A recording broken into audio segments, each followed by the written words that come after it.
Welcome back, everybody, to Hoops HD. This is our weekly Under the Radar podcast, the best Under the Radar podcast featuring a puppet in, It well, is. ever, maybe, never, I don't Yes. know. I'm your host, Chad Sherwood, joined by John Slika and the puppet down below there, David Griggs. And this is Under the Radar. David, why don't you tell us, say, for people that are new to the show, what it means, what Under the Radar means? Well, there's essentially one of the qualifiers, or is that it's essentially the 22 regular single bid leagues. So there's 10 leagues that normally get more than one team into the NCAA tournament. That's the Power Five, the SEC, ACC, Big Ten, Big 12, and Pac 12, plus the West Coast Conference, the Mountain West, although not recently, the Big East, the American, and I always forget one. Now we know the proper title is the Mountain West. Yeah. That's the Mountain West Conference, sponsored by ConExpo, ConAg. Right. Yeah. The other qualifier, David, is being in the top 25, which has not happened this season and may not happen this season. So. Correct. Yes. So probably won't, given especially what's going on right now. What we do in this show is we go through all 22 of these conferences. We're going to discuss what's happened in the past week, what's upcoming the next week, kind of like still keep an eye towards who do we think is going to make the NCAA tournament. We'll probably discuss a little bit of that as we go forward as well. But we do like to start off with a feature conference every week, which I choose. Yes. Now, for those of you that follow the site, every day, Mr. Slika does an under-the-radar game of the day. I know which conference this is. And on top of that, David Griggs does a write-up of every single game of note that's going to be happening on any given day. And I was reading them today. I was so excited because one of our favorite rivalries it's the best one. Among the under-the-radar conferences was happening today, and I wanted to see Slika's write-out of it as the under-the-radar game of the day. But Forget about it. He went with Lafayette and Colgate, which was a good choice. I can't argue with it. Then I went through David's write-up of the day, and the game wasn't mentioned again. So there was a massive fail by the two of you. So to save our entire website, the starting conference tonight, the feature conference, is the Mighty Northeast Conference, featuring tonight's Battle of Brooklyn between LIU and SFBK. David. But to be fair, this is a new rivalry here between the Sharks of Long Island and St. Francis Brooklyn. They're the Blackbirds. I don't give a damn what their name is. They are the Blackbirds. I don't give a damn what their official name is. But another thriller, another rocking game, another really great night. They're all great nights in the in the Northeast Conference. Even Central Connecticut kept it within sort of arm's length against Sacred Heart. How about let's talk about this, like the Battle of Brooklyn in a Northeast-based conference with like sort of grimy, gritty fan bases and players. This is perhaps the signature rivalry in a conference full of rivalries, albeit by under the radar standards, and another good addition tonight. Yeah, it was a fun one. That's actually St. Francis was up double digits most of the first half. LIU came back and started building a lead. St. Francis came back and tied it up again, and in the end, LIU was able to pull it out. But it's just always such a fun game between these two teams, and they will play one more time, at least one more time this season. They could be in the conference tournament as well. And I think to ESPNU's credit, they did televise St. Francis tonight, but they just got the wrong St. Francis in their TV lineup. Really bizarre 5 p.m. start today to St. SFP. Well, I guess St. Francis U is what they like to be called. But what was going on with that? I'm sure there was a reason for it. To get on national TV, probably, David, quite honestly. And Robert Morris anyway. Yeah, well, Robert Morris is now out to a 4-0 start. They're in first place. They actually were off tonight. Merrimack with another win tonight. Net to move. How about that? Yeah. You see, they're highlighted in red here, where we've got our standings and all the various metrics and ratings. You don't see anything very good in the metrics of this conference, obviously, but Merrimack ineligible for the NCAA tournament. That's why they're in red there. But it looks like it's going to be Bobby Moe versus SFPA so far. Slika, is that what this conference is looking like to you? They're going to be the top two teams right here, so naturally I'm looking at a spoiler like Sacred Heart to potentially crash the party. David, let's take a look at the upcoming schedule in the Yeah, Northeast Conference also here. And before I want to discuss one more team, but let's take a look at this first of all here. We've got Robert Morris hosting Merrimack in an interesting game, and then hosting Sacred Heart, Salika's spoiler team on Monday. I think these are afternoon games on Monday also, with that being Martin Luther King Day. Yeah, and it should be. Oh, are they? I didn't realize that. Yeah. But the Merrimack Robert Morris game was interesting because Merrimack, while they're not eligible for the NIT or NCAA, the CIT would be a fantastic tournament for a first-year transitional team to be able to play in, and they're actually on pace to hit it, doing really well. Unless, of course, well, I'll get off this in a minute, but just a thought. Has anybody ever tried to get a waiver for a transitional team? Has that ever happened?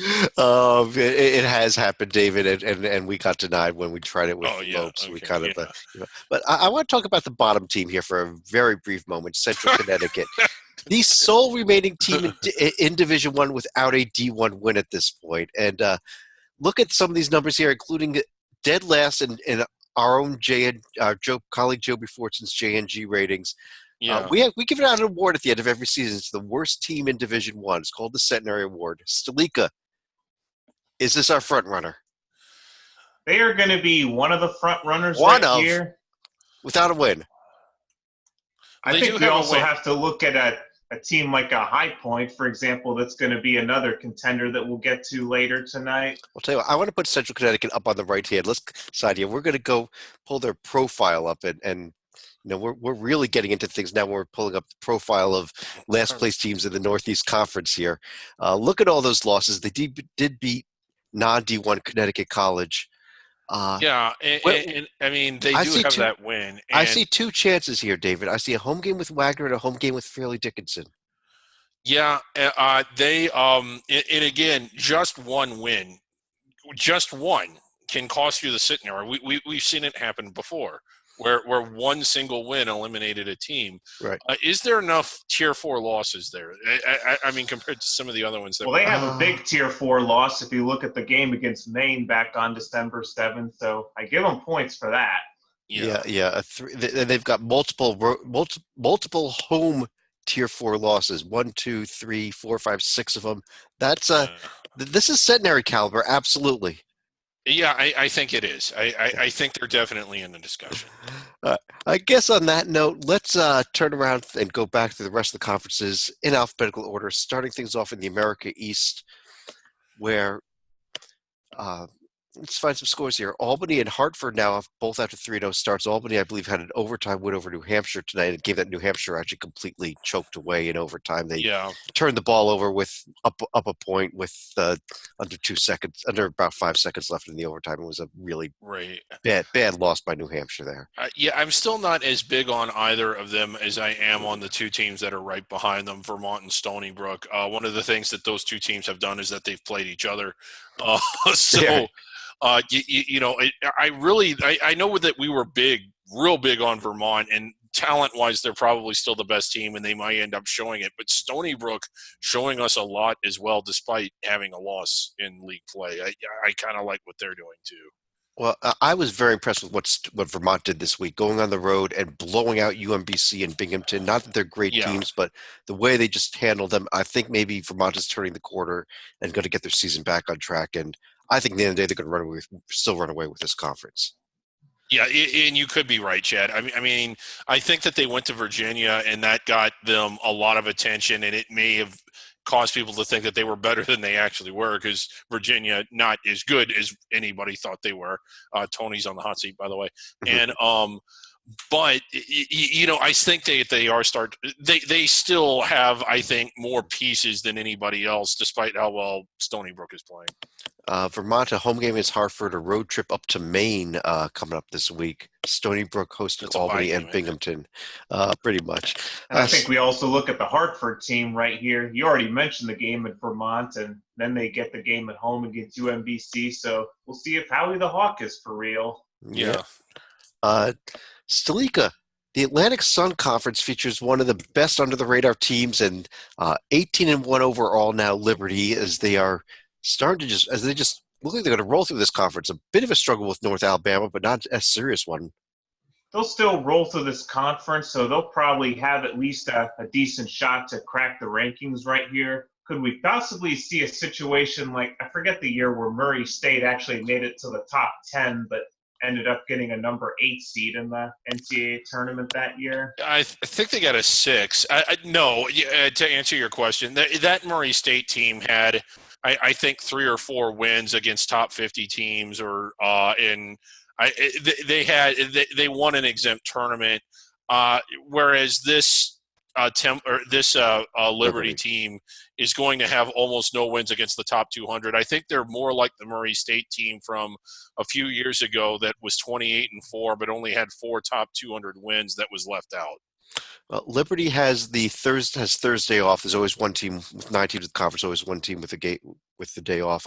Saturday, that team won at Memphis, by the way. That was a good Murray State team. Won at UAB. Yeah. Saturday we see a game in this conference that was a great game last season. It's not going to be quite as good this season, though. Lipscomb at Liberty. Lipscomb was very good last year. They have not been nearly to that level this season. David, over the Big Sky Conference, suddenly Montana is reasserting themselves after they little bit of a toast up against a non-D1 opponent earlier this season. Yeah, against the Ore Diggers, our favorite team. But and boy, does that speak volumes for this conference that a team that lost to the Ore Diggers is at the head of it. How about this Southern Utah team, though, Chad? A former Centenary Award winner in at least in the loss column, 3-way tie for first place and looking not so bad themselves. Yeah, no, this is definitely a team to keep an eye on. Northern Colorado, keep an eye on them as well. They've been actually, I still think Northern Colorado may be a better team than Montana, but when you have, just by the way the schedule's worked out, they played 2 more games and won them both. Montana kind of has the edge at the moment there. Montana, no trouble this week. They have Idaho. Yeah, Idaho is not good, although they've played a little better lately than they did early this season. John, how about the Big South Conference, which has given us a lot of entertainment in the last few years here with a lot of very close standings? Maybe not quite that point yet. Yeah, I know. But maybe we might get there. Well, my initial inclination will be to think, okay, we're looking at a potential 2-team race between Radford and Winthrop, but Presbyterian is still hanging around thanks to their win over High Point on Saturday. That is ridiculous. Yeah, Presbyterian, a team that has been one of the worst teams in D1 for years. After the 3-0 start, David, they have 4 D1 wins. They have all come in conference.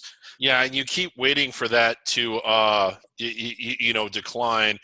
Live action here, 3, 2, 1. We've got overtime in the Southland. No, we don't. We haven't. Never mind. We'll get to the Southland. Okay. We're not talking Southland hoops. We're talking Big South hoops.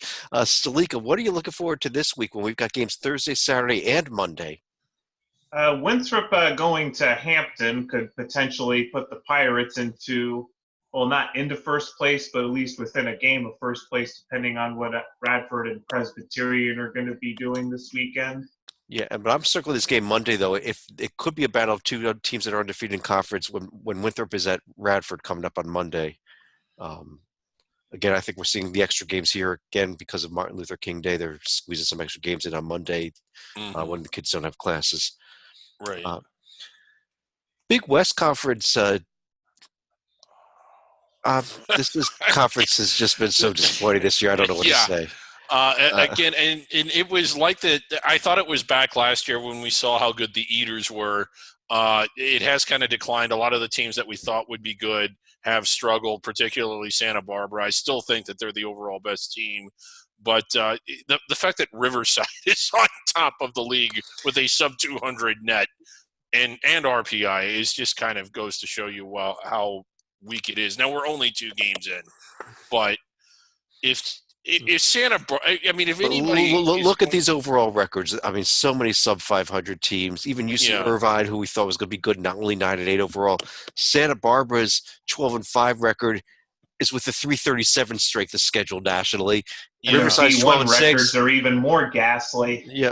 Riverside 343 strength of schedule. So even the teams with the good records have played garbage competition. That's why they're the good records. Yeah, just kind of a down year in the Big West. After a year last year it was pretty exciting, and we kind of thought the conference was coming back. Traditionally, this is a conference that lands generally between the 12 and the 14 line. Not this year. Not looking like it. Well, Salika, if Riverside and Irvine both win their games Wednesday and Thursday, Riverside at Irvine in the Rivervine Cup on Saturday for the under-the-radar game of the day. So we do get a little bit of a saving grace right there, and then I think this is the also the black and blue rivalry that Rocco was mentioning coming up next Wednesday with Irvine going to Long Beach State. Yes, it is. Yeah, that's a good. That's probably the best rivalry in this conference. Yeah. Who am I up to now? David, am I up to you and Colonial? Yeah, the Colonial. How about Bill and Mary? I'm a Loving believer Bill now. And Mary right now. I'm a believer now, especially with what they did. It was a home game, but what they did over the weekend, beating College of Charleston. Yeah, I'm sold. And I think so too. And one of the things about Bill and Mary is they're so good at setting high ball screens and shooting from the outside and creating outside shots. Their Achilles heel, if they have one, is against quick and athletic teams. The thing is, look at this conference and show me a quick athletic team. Bill and Mary, who has a history of sometimes losing games that you would expect them to win, might be the best overall team in the league. And this is a team that I think we were thinking was going to finish much closer to the bottom than the top. But, I mean, you've watched them play. They've got 2 7-footers, or if they're not both 7 feet, they're both really tall. One of the guys can really shoot from outside. I'm forgetting his live television here. But, I mean, they've got a good squad. They're fun to watch. You really need to get Flow Hoops if you don't have it so you can watch them. The upcoming schedule. Is it Flow Hoops that they're on? Yes. Yeah. All of the Colonial games this season are on Flow Hoops, all the way up until I think the championship game of the conference tournament. Bill and Mary are a road trip to Delaware, who has kind of started to fall apart once conference play started, and Drexel is their second game this week. And then one other footnote to the conference this weekend, there was one dismissal with, I think it's C.B. McGrath being let go from UNC Wilmington.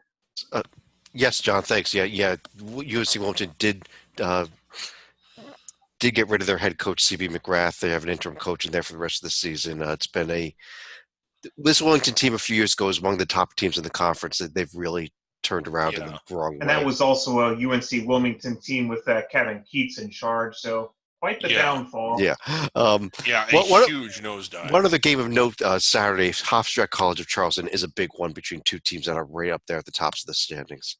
Yeah. John, Conference USA time, where we saw a bit of a shocker with Louisiana Tech losing to San Antonio last week. We're on the air, and suddenly who's in first place? The 49ers of Charlotte here, who I don't think have been to the tournament ever since they initially left Conference USA a couple years after their 2014 got into the tournament here. Go ahead. They never made it when they were in the Atlantic 10. That much is certain. David, I don't think we've said the word Charlotte all year on any of our podcasts. Maybe not this year. We have talked about them in the past year, because you may recall it was a tournament site. Yes. I don't think this is for real. I think this is, just a matter of their schedule so far. But good for the 49ers have their day in the sun, right? Yeah. And because of the idiot bracketologists who do present day, I guess Charlotte's their team. I've seen some pics of Charlotte in for tournament spots there. Yeah. They are playing at Marshall and at Western Kentucky, and then at Old Dominion, 3 road games in a row. I think they'll be 3-3 next week. They'll be 3-3 next week. Yeah. Louisiana Tech, we still really like, has Rice this week and North Texas. But even Marshall has been slowly but steadily improving, so that's hardly a game I'd be taking for granted if I were Charlotte here. David, in the Horizon League, Wright State did suffer the loss to UIC, a bit of a shocker there, but I still think they're a pretty good team. They are. It was a bit of a shocker, but Wright State hadn't exactly been burying teams. They've been winning a lot of games. They have a lot of winnable, obviously everybody in the conference, but it was kind of a bit of a I wouldn't – they've shown that they can be beaten. I'll put it that way. And Now, if you want to talk about burying a team, Northern Kentucky, they were sleepwalking for the first 4 minutes of their game at Illinois Chicago, but then they go on a 30-0 run to Oh, wow. effectively put that game away. I missed that. uh, but Slick, I want to ask you about another team that I pulled up on the left side of the screen there. Sure, their profile's not that great, but they are 4-1 now in conference. They made a big run in the end of last season. Youngstown State, one of those many teams in the state of Ohio that's better than Xavier. Well, even Cleveland State is better than Xavier if you go by tonight's results. But what about this team? A pair of very close wins and suddenly they're 4-1 now. And they've already swept the road trip at IUPUI and Illinois Chicago, which is something that Wright State couldn't even claim. They also get the sweep of Oakland and Detroit at home, so that's definitely going to help. So ironically enough, that Cleveland State game is the only league game that the Penguins have lost so far, but they're going to have their biggest test of the year starting tomorrow night when they go to Southwest Ohio and Northern Kentucky to face off against the Norse and the Raiders. If they can at least get a split of the two toughest road That would games be in the huge. conference, they're for real next week, David. Yeah, I know. So, yeah, we shall see. Go Penguins! Never made the NCAA tournament. Could be the Really? year. That could be a Hoops HD road trip tomorrow. Really? Oh. Wow. Ooh, fun. Moving on to the upcoming schedule here. As we mentioned, Youngstown at Northern Kentucky, and Wright State is hosting Cleveland State in their only game this week. Oh no, they're also hosting Youngstown on Saturday. Yeah, and that's kind of a big one because you know that tournament's at a predetermined site. Over in the Ivy League, John, we still only have 2 conference games that have been played. Princeton now picked up the sweep. Now got the sweep of Penn. Now they're just rubbing it in every week. So I'm going to go real quick here into the upcoming schedule because Harvard and Yale did have solid non-conference schedules, and they will both be playing a couple games this week. Yale will be hosting Brown, and they'll be at Howard in a non-conference game. Harvard hosting Dartmouth. Yeah, so there will be a couple of rivalry pairings here with Brown, Yale, Dartmouth, Harvard, and Cornell, Columbia. But Are those the travel partners? Those are the travel partners, and they will play again next week against each other at the opposite site before we finally get into the end of January and the real start of the Ivy League play. But we also get a Big 5 game for the Quakers hosting St. Joe's, but that shouldn't be too much of a problem for the Quakers this year. Yeah. So Brown, I don't know if you know this, maybe we covered it, but Brown did win the Ocean State Tournament Championship. Let's double check on that. Yeah. There it is. Oh, wow. Yeah. You see that. Like Brown, winners of the Ocean State Tournament this year. Yeah, knocked off Bryant and Rhode Island, who had previously knocked off Providence. So congrats to the Brown Bears. And they may be in the NCAA tournament already. Yeah, they might be because, I mean, I don't know if that's an AQ conference or not. John, Metro more like an FA Cup. Yeah. John, Metro Atlantic, our good colleague Lee Del Vecchio, big Connecticut basketball fan, and he has a team now. Well, he's actually got 2 teams in the Connecticut 6 because we covered Hartford earlier, but now we have the Bobcats of Quinnipiac who get a couple of big wins against Niagara and a little more so against Monmouth to help get into first place. But another surprising team in second place, and that's going to be Manhattan, fresh off of a win against Siena, even with a loss at Fairfield.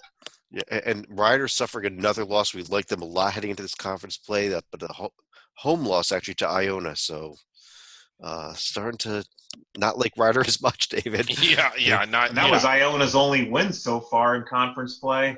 Yeah. Right.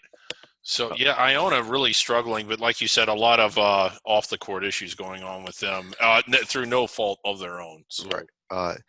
As far as Quinnipiac goes, they are at Manhattan in a big first-place battle here tomorrow night, a potential under-the-radar game of the day. Salika? Well, maybe? I think I've already given you a hint of what my game is going to be for tomorrow.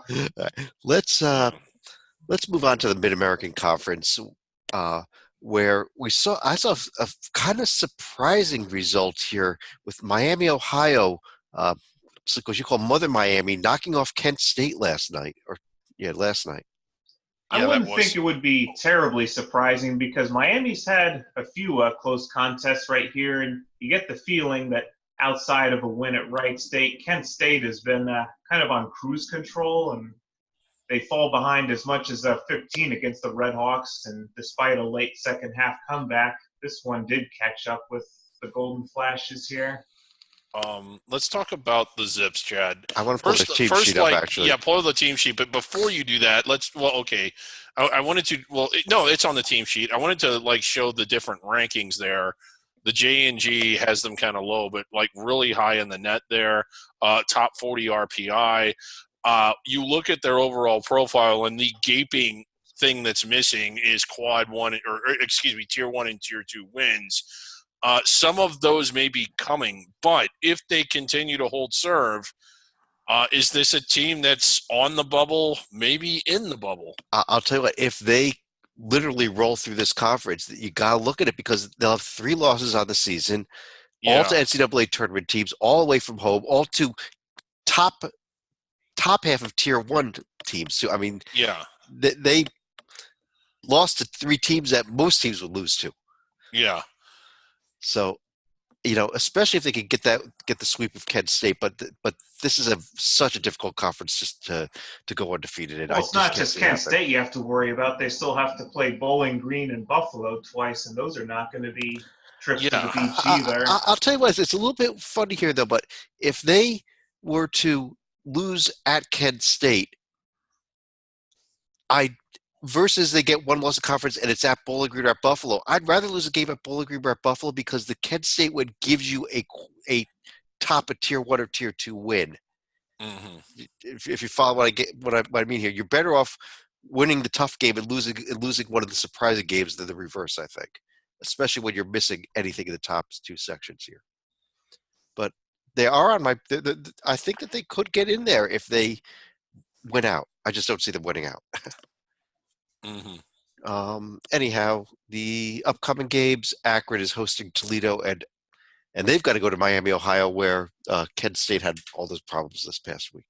Right, yeah. But David, how about the Mid-Eastern Athletic Conference? Take it away. Okay, here we go. So, we talked about Akron having maybe a path to the bubble or inside the bubble. When you look at the MEAC here and you look at all the teams in there, you just don't see that. Well, Norfolk State. Oh, we got a little computer problem here. Okay. Give me a second here. We're going to pull the up palatial Sherwood Estate. Yeah. We went to Memphis for a minute there, and Memphis is not under the radar. How about that? Are we back again? Yeah. Okay. All right. Yeah, we're back now. Yeah. Okay. So David, MEAC. I mean, Norfolk and A&T, I think those are 2 of the teams that we kind of liked off to a good start. I still like this Cookman team a lot. I'm with you there. Yeah. Yeah, I think that I know that they have the loss already, but I think that they are one of the better teams, if not the best overall team in the conference, and I could see them making some noise. FAMU, since their big win at Iowa State, getting another one, didn't they? They picked up a win against Morgan State on the road, if that counts. It's a win. It counts as a win. Yeah. There's the upcoming schedule. I guess there's games and non-conference game there. Yale at Howard on Monday. Yeah. In Eastern Shore, what are they doing? You got to keep your eye on Eastern Shore, another centenary candidate. And Delaware State's a centenary candidate. Howard's a centenary candidate. Yeah. All these one-win teams. Yeah. Stalika, Missouri Valley Conference, Northern Iowa had a struggle tonight, but they did pick up the 10-point win over Valpo, so they do remain in first place. They're at least tied with Bradley. Yeah, that's another going to be instance of a survive and advance, and they'll remain in a first-place tie with Bradley, who also got wins against Southern Illinois and also Missouri State. But I think the question I have to ask is, what were the media and coaches thinking voting the Bears first place preseason, though, because I am not seeing it from Missouri State this year.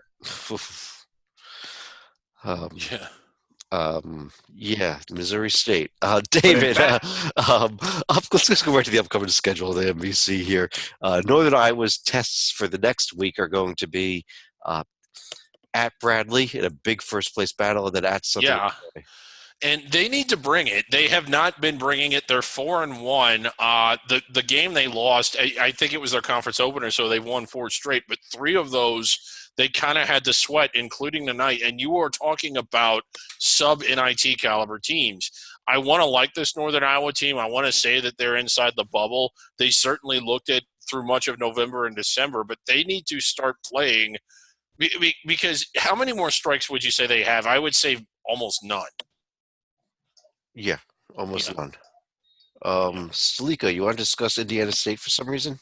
Well, Indiana State, they're kind of a sneaky team themselves that also got a pair of wins to get up to 3-2. And this was also a team that probably gave Dayton their toughest test at UD Arena this year and also got a win at Wright State back in December. So some teams like Valpo or Loyola Chicago, I can't be sleeping on the trees here. Let's jump over to the Ohio Valley Conference. Just one more thing real quick. Yeah. Evansville 0-5, continuing to just sink that Kentucky profile. Ohio Valley Conference, we're starting to see things look a little bit more like normal here with Murray State, Austin Peay, and Belmont as the top three teams, or at least two of the top three teams there. I guess there's a bunch of 3-1 teams here as well. But I guess we are also seeing a lot of teams that are winning games, and I don't know. I think the conference is still wide open at the moment. It is. Well, I mean, it appears that way now, and you see sort of a log jam there between 1 and 6, just one game separating them. But you also have to kind of look at the way the schedule worked this year. I think Belmont has already played 4 road games, and you got a team like Eastern Kentucky and Morehead State, both 3-1, but they, as the travel partners work, they've played 4 at home. So, like, they have 9 of their remaining 14 games or 15 games are all going to be on the road, and they're going to be against, it was a backloaded schedule. So I think you're going to see more separation between the likes of Belmont and Murray State and then some of the other teams that are right on their heels as the conference plays out more.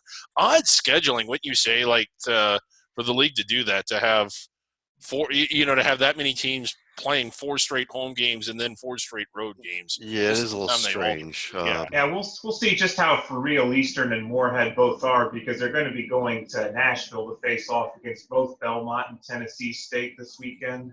Yeah, good point there. Murray State with a couple of road games, I believe, at Tennessee Martin and SEMO. Austin Peay, same road trip. Yeah. All right. We're going to turn to the Patriot League now, and on a serious and very sad note here, we're going to send our best wishes out to the Holy Cross family there. The tragic accident involving their crew team, and in a bus accident, one of them passed away. The accident it was awful today. Right. And it wasn't the men's basketball team, but I mean, it's going to shake that athletic department and all of the student athletes. Holy Cross, not a large institution, and it's a pretty tight-knit athletic department and really campus as a whole. And you just hated to see just such a tragedy. And it was just an accident. I believe a bus went off the road. Is that what happened? Yeah, the bus went off the road. It's horrible though. Their men's basketball game tonight against Army was postponed. They're going to play tomorrow afternoon, but it's so our best wishes out to the Holy Cross family. Turning to what's going on the court, though, we had a real interesting day in the 3 games that were played. Starting with this afternoon's game, Stalika, with Lafayette at Colgate, where Colgate suffers their first loss of the season in conference play in almost surprising fashion. Yeah, this was actually an 11 a.m. tip-off because it was one of those field trip games where you actually get more kids in attendance. But certainly a nice win for Lafayette, who's been quietly poking around 500 and now get within a game of both Colgate and BU here. BU with a dominating win Monday night over Loyola in the most important game that was played Monday night in all of college athletics. And but also this game tonight, American and Bucknell. I don't know if either of you caught it, but Bucknell had a 2-point lead. American had the ball, got the shot off at the buzzer for 3, hit it. It was an incredible buzzer-beating victory by American. So Connor Nelson hit that shot for American. So congrats to and that kind of – this was a Bucknell team that was, again, in that hunt for first place and had been playing well. So it kind of knocked them down a peg. Yeah, that upcoming schedule as we mentioned, that Army Holy Cross game will be on Thursday now. The rest, as far as Colgate goes, they'll be hosting BU on Saturday, coming off that big win, and then hosting Bucknell. So an interesting week for Colgate, actually, I think. Yeah, it definitely is. And I really like this Colgate team. I was kind of surprised that they lost the one game that they have, but I do think it's their league to win. Salika, the Southern Conference. Where do we want to start? Nobody left undefeated as the final team to lose a game in conference play. Western Carolina fell to Furman tonight. Well, Western Kentucky did have a much easier schedule compared to the other three suspects here. Yeah. But by the same token, at least they looked okay against, who was it, Furman tonight? They were in the game, definitely. But in this case, Furman, their missed opportunity actually came at home against Greensboro, but a good rebound win for the Paladins. But by the same token, UNC Greensboro also needed to stay in the hunt themselves after tanking the last week in the closing seconds against East Tennessee State. Yeah, and Greensboro was not dominant over the Citadel tonight at all. That game was close the whole way, David. And it was very surprising that they would struggle like that against the Citadel, who's quite frankly terrible. In East Tennessee, recently losing to VMI, or not losing, but only winning struggled by with about, VMI. Yeah. So I mean, some of the teams that we thought that would sort of be the dominant teams have struggled against the bottom of the league. Yeah, and they really can't afford to lose to anybody other than themselves here. These right, top yeah. teams. As far as the upcoming schedule now, let's take a look at all three of them. East Tennessee State has the game at Western Carolina. Greensboro hosting Chattanooga. Furman's at Wofford. So again, these are the games that these teams have to win, but these are not easy games to win by any means. No, they're not. But I think we're also seeing not just separation towards the top, but also separation at the bottom, because there's only like one win aggregate between Mercer, Citadel, and VMI. But that's going to change this weekend with the Citadel-VMI rivalry taking shape. Yeah, but the spoilers are going to be these Chattanooga, Wofford, Samford, Western Carolina. Those four are the teams that are going to mess things up for somebody here, I think. I agree. They just have, I mean, as good as East Tennessee State and Furman are, they have not been burying the league like we thought they would. Exactly.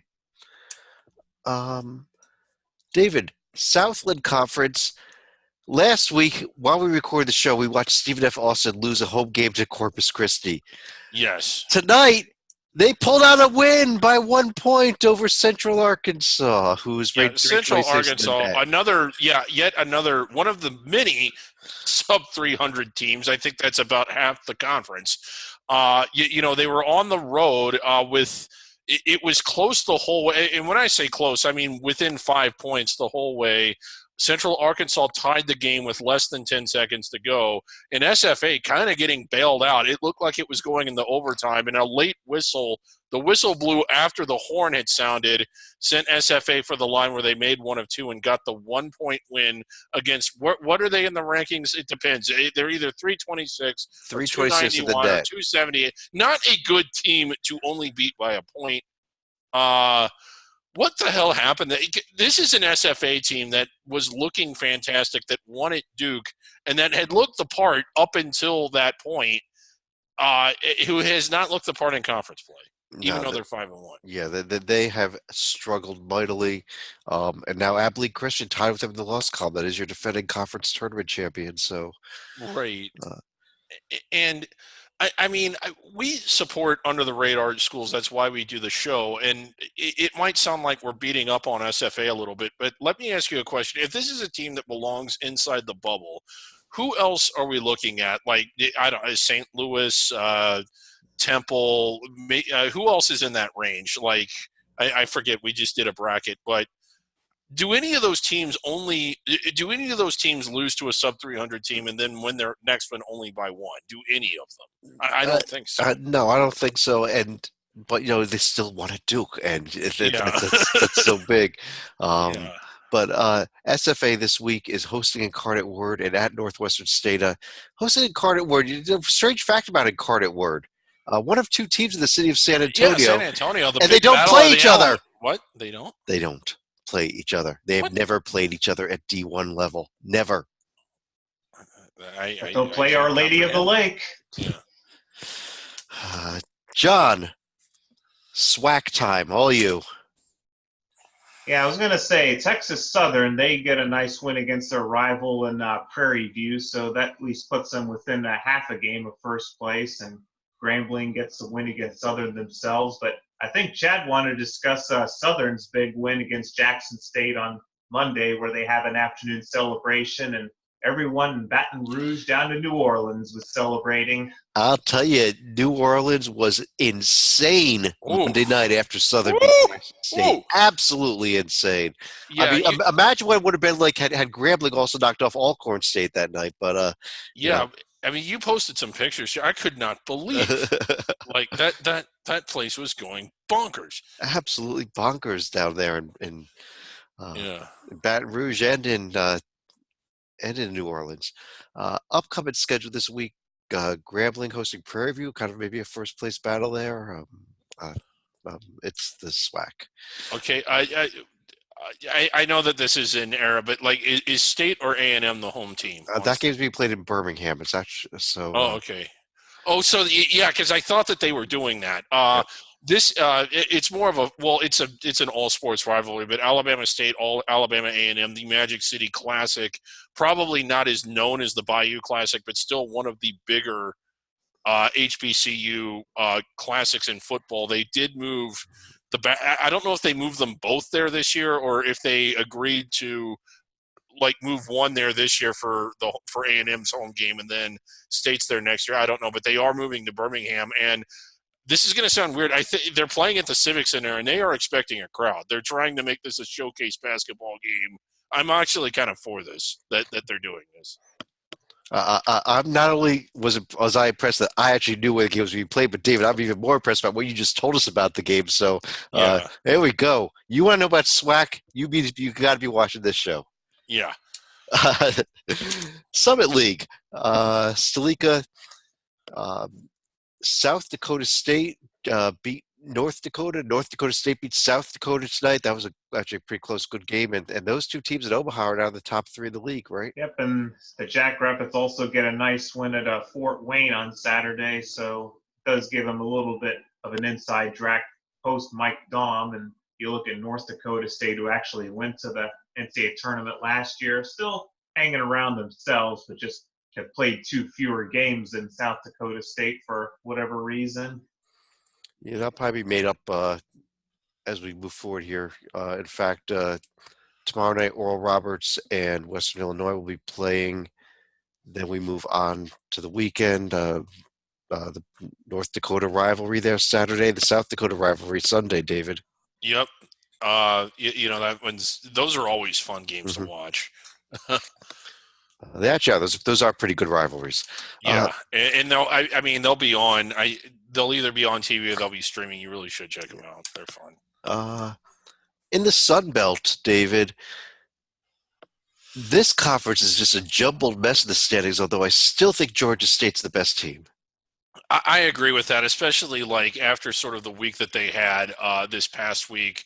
They don't always play up to their ceiling, but I do think that they have the highest ceiling out of the group. I'm with you on that. Little Rock, who we were kind of big on, kind of backtracked a little bit last week. Yeah, they were 5-0 last week. They're 5-2 now. Not too surprised about that either. No, I don't think. Yeah, anybody really is. Stalika, Georgia State has the road trip to South Alabama and Troy this week. Yeah, both Georgia State and Georgia Southern are going to be making the Alabama swing this week, so that'll be one set of games to keep an eye on. Then you look at the Arkansas schools going to Coastal and App State. I'm listening. What? He mentioned Appalachian State. Where is it? The hot. The hot Appalachian State team. Yeah. All right. And last but not least, the Western Athletic Conference. And I am really starting to like the way New Mexico State's playing. They squeezed by Kansas City, but it's not that awful of a Kansas City team. They rolled Chicago State, but I think it's time for them to start dominating this league. Yeah, and I think they will. They're starting to get more and more healthy. We were expecting them to be a top 40, maybe 10, 9-ish seed caliber team this year. You got to keep in mind that while their profile won't be of that caliber, they're healthy and they're a little bit deeper, and their team very well could be. So if they end up on the 12 or 13, well, probably not the 12 line, but the 13 or 14 line, you better watch out if you're the better seeded team in that.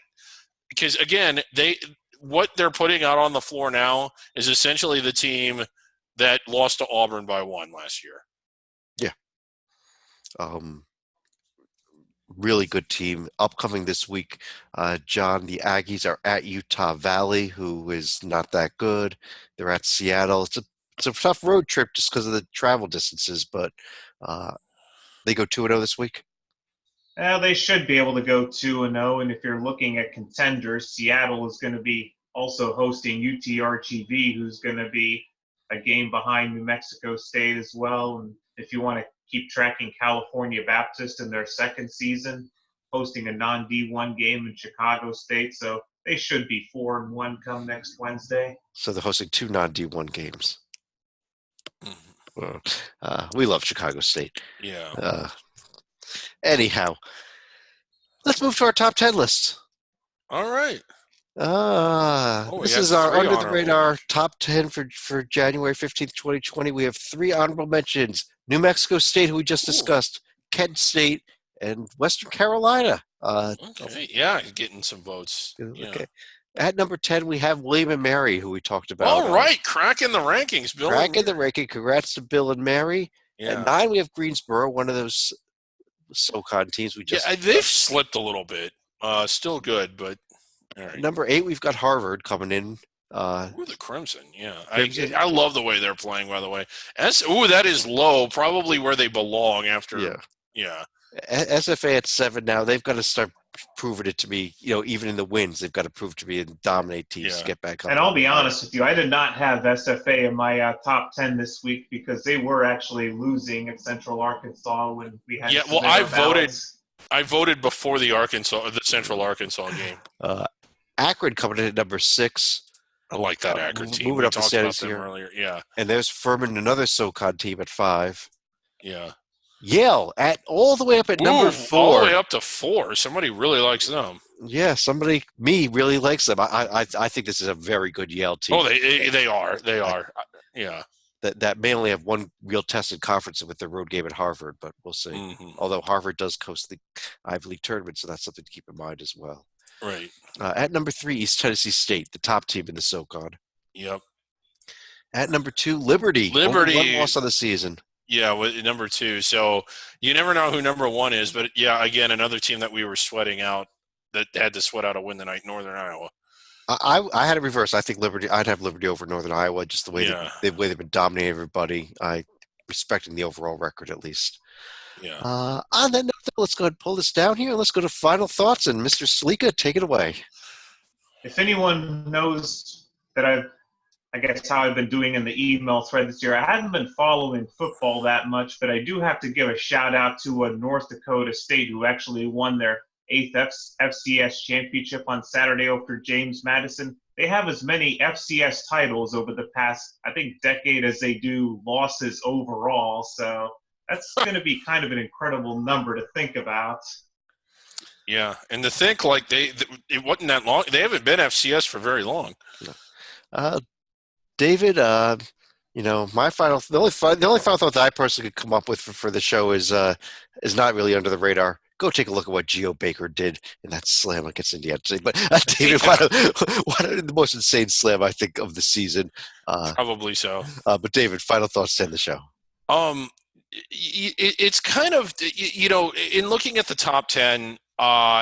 So it seems like that there's always like 4 or 5 teams that you think could land inside the bubble, and that's always exciting.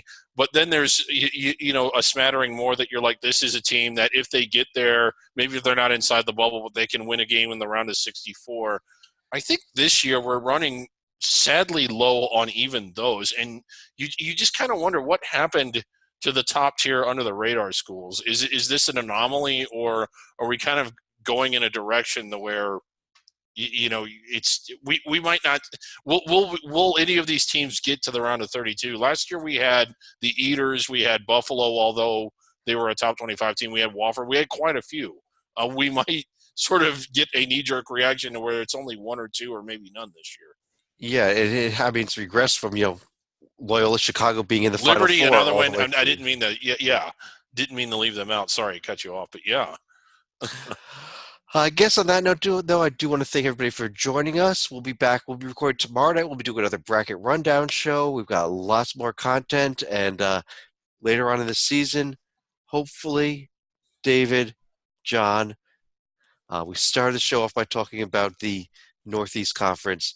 When the Battle of Brooklyn comes around again, they were going to be playing the second round of that. Maybe the under the radar game of the day, David, at least in your column, we can't have this type of stuff going on in the show again. Right. February 18th, mark your calendar. It should have been a spotlight game. It really should have been. It really should have been February 18th, because we can't feature them again. That's our only chance we have to feature them. Yeah. But on that note, I do want to thank everybody for joining us, and we will talk to you again real soon.